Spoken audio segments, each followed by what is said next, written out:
Hai Sobat Makan, akhirnya manga One Piece chapter terbaru sudah rilis. Sebelum ke video yang lebih lanjut, bantu Mimin dengan like dan subscribe-nya ya. Dan jangan lupa loncengnya juga.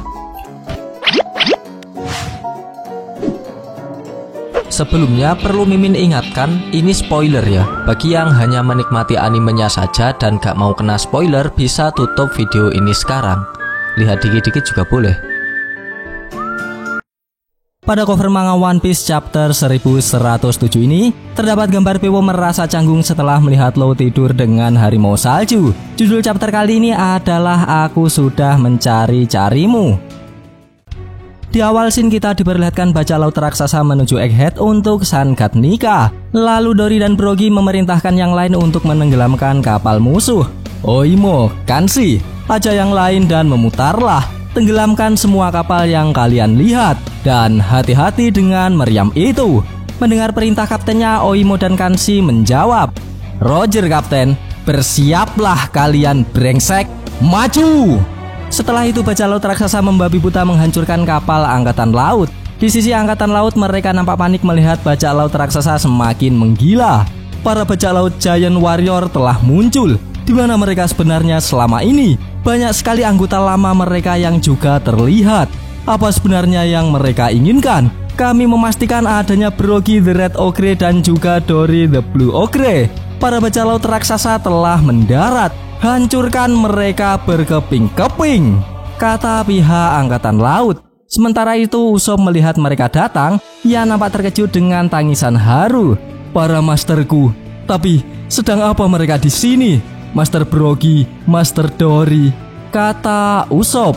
Di sisi Nami dan Chopper mereka tersenyum senang melihat mereka datang. Aku bisa lihat Oimo dan Kanshi juga. Aku yakin mereka lewat Little Garden untuk menjemput ketua mereka. Lalu Usopp mengimbuhi, pasti begitu. Wow, aku tadinya cemas. Aku kira kita tak akan melihat mereka di Elbaf. Kemudian kita diperlihatkan rangkuman pada bajak laut Giant Warrior. Dahulu dunia ini diteror oleh grup besar yang dipimpin oleh dua kapten Dory dan Brogy. Kru mereka bubar setelah terjadinya perselisihan. Luffy dan teman-temannya membantu mereka saat duel berabad-abad mereka berakhir. Tak lama, saat menyerang pulau lain, mereka bertemu dengan Oimo dan Kanshi, sepasang raksasa yang pergi untuk memeriksa kapten mereka. Rangkuman selesai, balik lagi ke grup Usopp CS. Sekarang giliran Edison yang menanggapi kedatangan bajak laut raksasa itu. Sepertinya mereka berhasil mendorong mundur para marinir. Aku tak percaya kalian saling kenal. Mereka pasti langsung datang setelah mendengar beritanya. Lalu Usopp menanyakan bagaimana itu bisa terjadi. Edison menjawab, pihak angkatan laut merekrut banyak orang untuk operasi ini. Tentu saja itu akan masuk ke koran. Tapi aku yakin beritanya pasti akan mengeluarkan mereka. Mendengar jawaban Edison, Usopp menanggapi lagi, Sob. Jadi ini sudah jadi berita besar. Kurasa itu masuk akal juga. Mereka kesini bukan untuk berperang. Mereka datang untuk menolong kita pergi dari sini. Kita harus segera selesaikan persiapan kita. Tak berselang lama panggilan berbunyi menghubungi Usopp CS. Orang itu adalah Brock. Brock mengatakan bahwa dirinya sudah dekat dengan mereka. Namun Brock juga mengatakan tak akan sempat mampir untuk minum teh dikarenakan ia tak dapat menghentikan laju Sunny. Mendengar tingkah dan perkataan santai dari Brock membuat Lilith ngamuk-ngamuk, Sob. Kita harus berhenti, goblok. Kalau kita kelewatan, kita bakal hangus menabrak perisai. Setelah itu Lilith mengambil alih telekomunikasinya. Halo, ini Lilith. Kepala tengkorak ini sepertinya benar-benar kosong. Kita tak punya waktu banyak, jadi perhatikan baik-baik. Panel pindah ke Jinbe yang terbang menyusul Zoro sedang melawan Lucci. Dalam perjalanan Jinbe berkata, kedengarannya mereka mulai sibuk. Kita harus siap pergi kapan saja. Ini bukan waktunya untuk memancing pertarungan, Zoro. Sekarang pindah lagi ke pertarungannya. Terlihat Zoro masih imbang melawan kucing satu ini. Karena sedang buru-buru, Zoro ingin segera menyelesaikan pertarungannya. Namun Lucci menanggapi hanya yang menang yang bisa mengatakan hal itu. Ia juga mengimbuhi, krumu menunggumu bukan?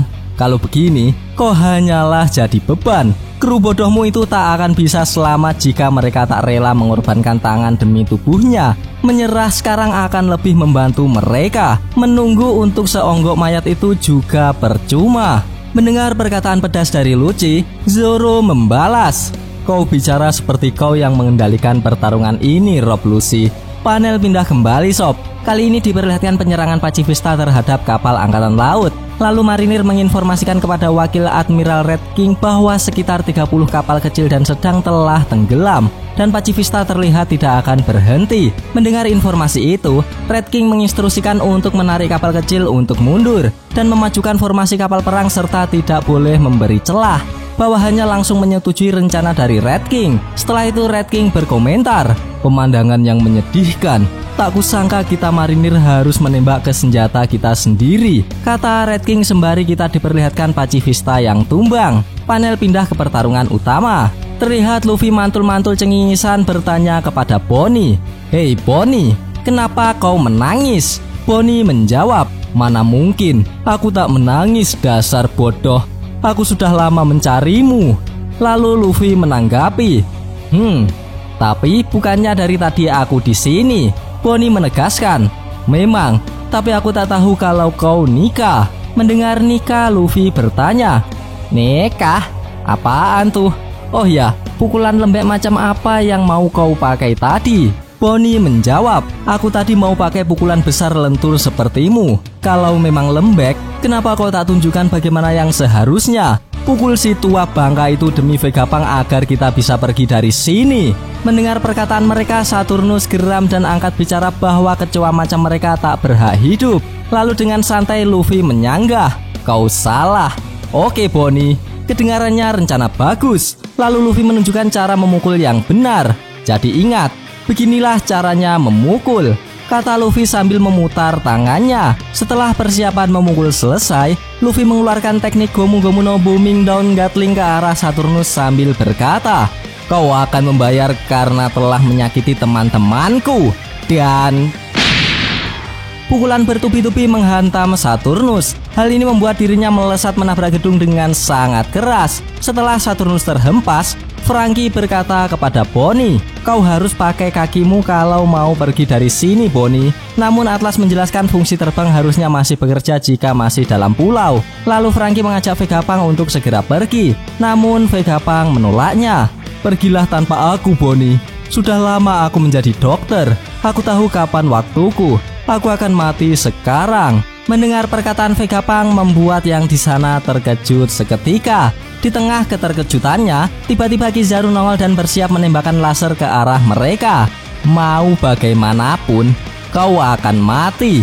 Dan inilah caranya," kata Kizaru sambil menembakkan lasernya. Namun tindakan itu sia-sia lantaran Sanji datang tepat waktu dan berhasil menendang laser cahaya Kizaru. Melihat hal di luar Nurul, Kizaru bahkan Franky sangat terkejut sob. "Bagaimana bisa?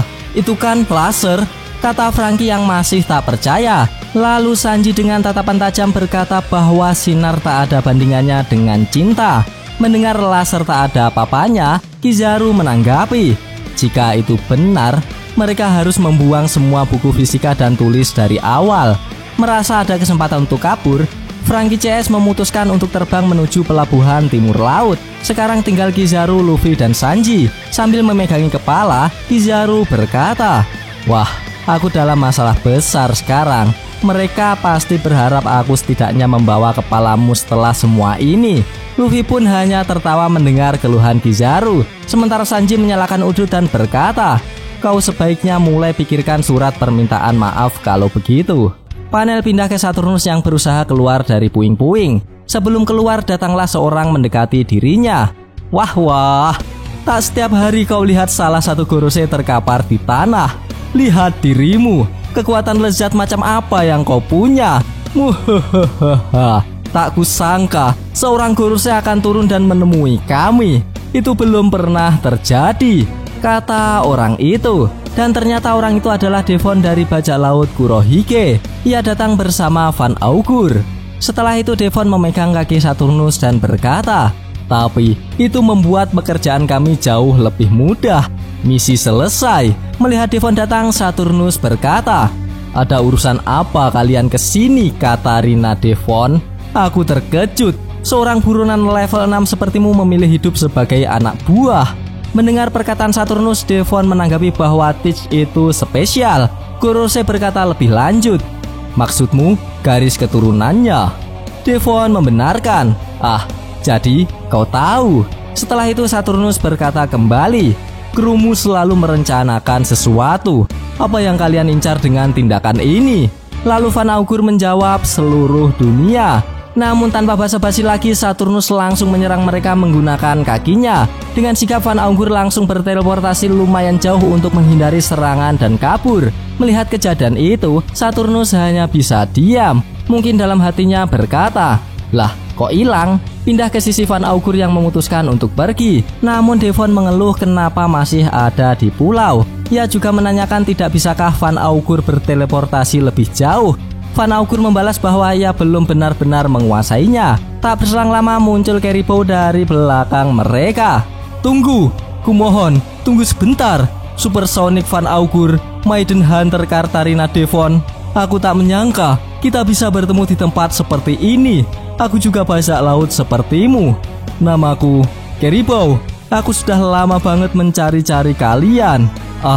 Maaf, maksudku sangat lama. Aku berlayar karena aku ingin menjadi orang besar sama seperti dia. Dia adalah idolaku, pahlawanku. Aku selalu bermimpi menjadi anak buah di kru Commodore Teach. Ini adalah impianku seumur hidup. Tolong ajak aku bertemu dengannya," kata Caribou sembari menangis haru. Namun belum sempat mereka mengajak, tiba-tiba scene pun berakhir. Kampret, padahal udah seru loh. Gak apa-apa, kita lanjutkan ketika manga chapter terbarunya sudah rilis. Bagi sobat yang suka pembahasan ini, bisa tekan like-nya, dan jika tidak, bisa tekan dislike-nya 2 kali biar aneh gak rugi. Jangan lupa komennya agar Mimin bersemangat dalam membuat konten. Dan yang paling penting, jangan lupa tekan tombol subscribe supaya sobat-sobat tahu updatean-updatean terbaru dari channel ini. Terima kasih telah menonton, sampai jumpa di video-video selanjutnya. Goodbye, dadah.